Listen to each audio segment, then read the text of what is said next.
नमस्कार, जय हिंद, जय भारत। वो कुछ तकनीकी व्यवधान आ गया था तो बीच में बात थोड़ी बाधित हो गई थी और वो एपिसोड भी मैंने काफ़ी 35 मिनट का लंबा हो गया था। तो दो चार मिनट की बात और है, वो आप सभी आदरणीय भारतीय भाई बहनों को बताना शेष रह गया था कि ये जो जेएनपीसी कितनी इस देश के लिए खतरनाक शातिर है कि जो इस्लाम आस्था वाले भारतीय भाई बहनों के समाज के जो कट्टरवादी तत्व हैं, जिसको कि लेकर के जो हिंदू सनातन आस्था वाले भारतीय भाई बहनों के समाज के कट्टरवादी तत्व जो है पूरे जो है इस्लाम आस्था वाले भारतीय भाई बहन समाज को ही निशाना बनाते हैं और उनको लपटने की कोशिश करते हैं। तो ये सबको समझना चाहिए कि पूरा का पूरा इस्लाम आस्था वाला भारतीय भाई बहनों के समाज नहीं, बल्कि उसमें कुछ कट्टरवादी जिसमें कि हिंसक और उपद्रवी तत्व भी होते हैं, वो जेएनपीसी के एजेंट हैं, जेएनपीसी के द्वारा पाले जाते हैं और जेएनपीसी के द्वारा देश में हिंसा, उपद्रव, तोड़फोड़, आगजनी और अस्थिरता फैलाने के लिए वो इस्तेमाल करती है जेएनपीसी। उसी प्रकार जो है ये गद्दार जो है जो इंदिरा गांधी थी, उसने जो है भिंडरावाले को आगे किया था और वही खालिस्तानी आतंकवादी मानसिकता जो है आज जो है वो झड़ घोल रही है हमारे सिख आस्था वाले भारतीय भाई बहनों के समाज में। और उसी खालिस्तानी आतंकवादी मानसिकता का ही परिणाम है कि जिस जेएनपीसी ने सरेआम 6,000 हमारे सिख आस्था वाले भारतीय भाई बहनों का कत्ल करवाया, आज उसी से वो वोट भी पा रही है, उसी का परिणाम है। इसलिए ये देश में मैंने कोई तबका नहीं छोड़ा जिसमें मैंने तबका नहीं जिसका इसने दोहन नहीं किया, शोषण नहीं किया, उसको सबसे अधिक गर्दिश में रखा और उसे वोट भी नहीं लिया। इस्लाम आस्था वाले भारतीय भाई बहनों का ही ले लीजिए, जिससे इसने वोट लिया और सत्ता का सुख भोगा, उसको उसी जेएनपीसी का नेता कहता है कि ये मुस्लिम यदि किसी गटर में रहें तो रहें, गटर से निकालने की जिम्मेदारी वो कांग्रेस की नहीं है। और उसी जेएनपीसी का एक नेता जो कि इस्लाम आस्था वाले भारतीय भाई बहनों के समाज से ही आता है, वो कह रहा है कि कांग्रेस के हाथ मुसलमानों के खून से रंगे हैं। उसी ने जो सचर कमेटी भी बिठाई और सचर कमेटी यही कहती है कि इस जेएनपीसी ने इसे इस्लाम आस्था वाले भारतीय भाई बहनों के समाज को सबसे अधिक गरीब, सबसे अधिक अशिक्षित और सबसे अधिक बेरोजगार और यहाँ तक कि जो अनुसूचित जाति या अनुसूचित जनजाति या जिसे शेड्यूल कास्ट कहते हैं, उससे भी बदतर रखा। ये तो हालत है। लेकिन देखिए, सिर्फ भारतीय जनता दल को बताने से कुछ नहीं होगा।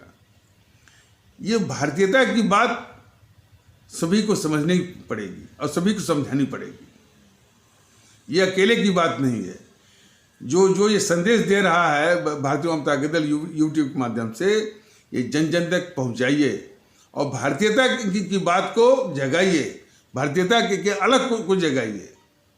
तभी इतनी खतरनाक जो भारत समाज विरोधी ताकतें हैं जो कि देश के अंदर में पल रही हैं, पाली जा रही हैं और उनका तांडव हो रहा है, उनका निदान संभव नहीं है।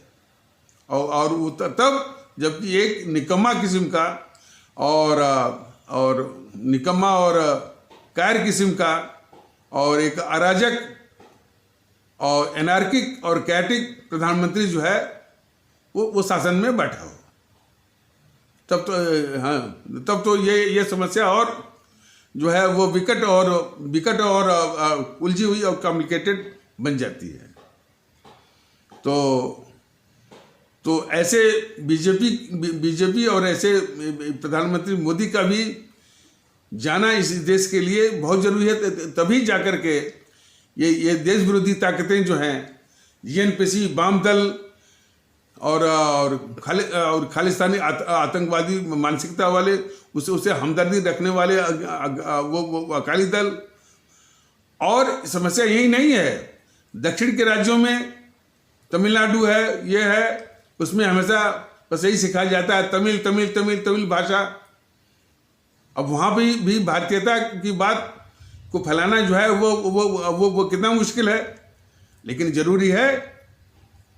और वहाँ भी सिखाया जाता है कि भाई तमिल प्राइड के आगे कुछ नहीं है, तेलुगु प्राइड के आगे कुछ नहीं है, लेकिन हमारा पाला पड़ा था, मैंने समझाया था, बताया था, और इस बात को उन्होंने तस्दीक किया कि भारतीयता ही एक ऐसा अस्त्र है, एक विचार है, एक व्यापकता है, और सबको समाहित करने की क्षमता है, जो कि इस तरह की सारी समस्याओं का वो निदान भी है और उसका माकूल जवाब भी है। तो इसलिए आप सभी आदरणीय भारतीय भाई बहनों से निवेदन है कि इस YouTube के संदेश को, जो कि भारतीय जनता पार्टी दल अभी साधन की कमी के कारण जो है अभी साधन भी इकट्ठा कर रहा है, लेकिन जब तक इकट्ठा नहीं होता है तब तक इसके माध्यम से भारतीयता के इस माहौल को आगे बढ़ाइए, और देश में जितनी भी भारतीय समाज विरोधी ताकतें हैं उनका नाश करना है। और यूपी में देखिए समाजवादी पार्टी, बहुजन समाज पार्टी, ये घोर जो है भारतीय समाज विरोधी है, हमेशा जातिवाद, और वो घिनौने किस्म का, छाती तान करके। तो ये सारी ताकतें शिकस्त तब होंगी जबकि भारतीयता का माहौल आएगा। तो इन्हीं शब्दों के साथ इस आवश्यक परिचर्चा को यहीं पर विराम दिया जाता है। तब तक के लिए नमस्कार, जय हिंद, जय भारत।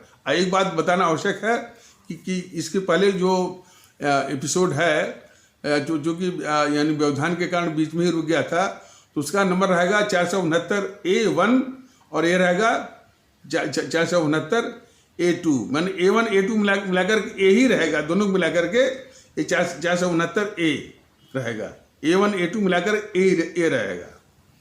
तो इसका तो जब भी वीडियो देखिए, पिछला वाला भी देखिए, ये भी देखिए, मिलाकर एक साथ है। तो इन्हीं आवश्यक शब्दों के साथ पुनः इस आवश्यक परिचर्चा को विराम दिया जाता है। तब तक के लिए नमस्कार, जय हिंद, जय भारत।